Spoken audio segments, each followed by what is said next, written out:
بسم اللہ الرحمن الرحیم۔ حضرت عمر کی وصیت۔ جب سیدنا عمر رضی اللہ عنہ پر حملہ کیا گیا تو ان کے لیے دودھ لایا گیا۔ جیسے ہی آپ نے دودھ پیا تو وہ آپ کی پسلیوں کے زخم سے بہہ نکلا۔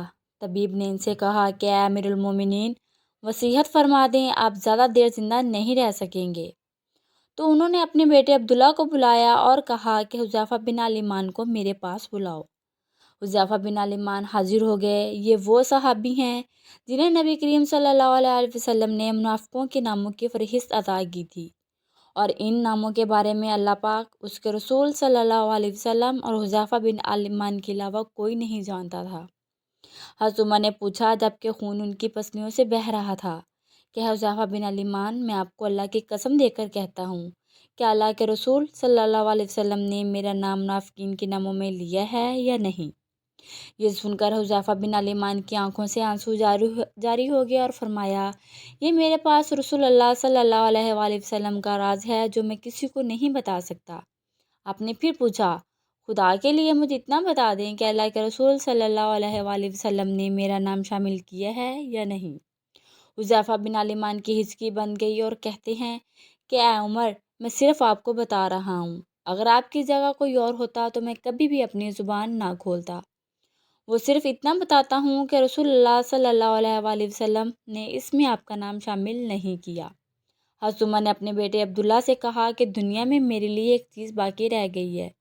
حضرت عبداللہ نے پوچھا، وہ کیا ہے ابا جان؟ حضرت عمر نے فرمایا، بیٹا، میں جوار رسول صلی اللہ علیہ وآلہ وسلم میں دفن ہونا چاہتا ہوں، لہٰذا ام المومنین حضرت عائشہ کے پاس جاؤ، ان سے یہ مت کہنا کہ امیر المومنین عمر، بلکہ کہنا کہ کیا آپ عمر کو اپنے ساتھیوں کے قدموں میں دفن ہونے کی اجازت دیتی ہیں، کیونکہ آپ اس گھر کی مالکن ہیں۔ تو ام المومنین نے جواب دیا، یہ جگہ تو میں نے اپنے لیے تیار کر رکھی تھی، لیکن آج میں اسے عمر کے لیے ترک کرتی ہوں۔ عبداللہ بن عمر شادہ فرحہ واپس آئے اور عرض کی کہ اجازت مل گئی ہے۔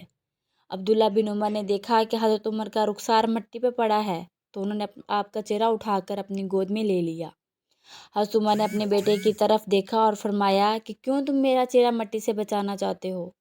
عبداللہ بن عمر نے کہا کہ ابا جان، لیکن حضرت عمر نے بات کاٹتے ہوئے فرمایا کہ آپ اپنے بیٹے باپ کا چہرہ مٹی سے لگنے دو، بربادی ہے عمر کے لیے اگر کل اللہ پاک نے اسے نہ بخشا۔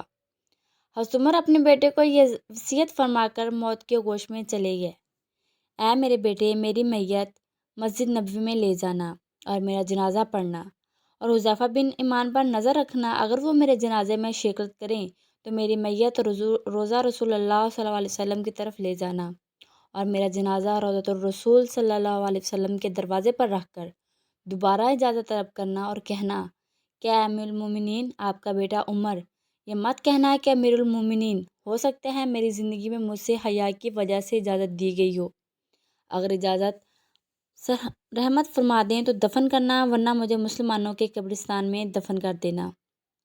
عبداللہ بن عمر کی نظریں حذیفہ بن الیمان پہ تھی۔ وہ کہتے ہیں کہ میں حذیفہ بن الیمان کو ابا جان کی نماز جنازہ پر دیکھ کر بہت خوش ہوا اور ہم جنازہ لے کر روضہ رسول کی طرف چلے گئے۔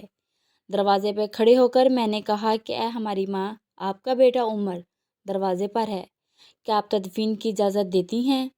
ام المومنین نے جواب دیا، مرحبا یا عمر، عمر کو اپنے ساتھیوں کے ساتھ دفن ہونے پر مبارک ہو۔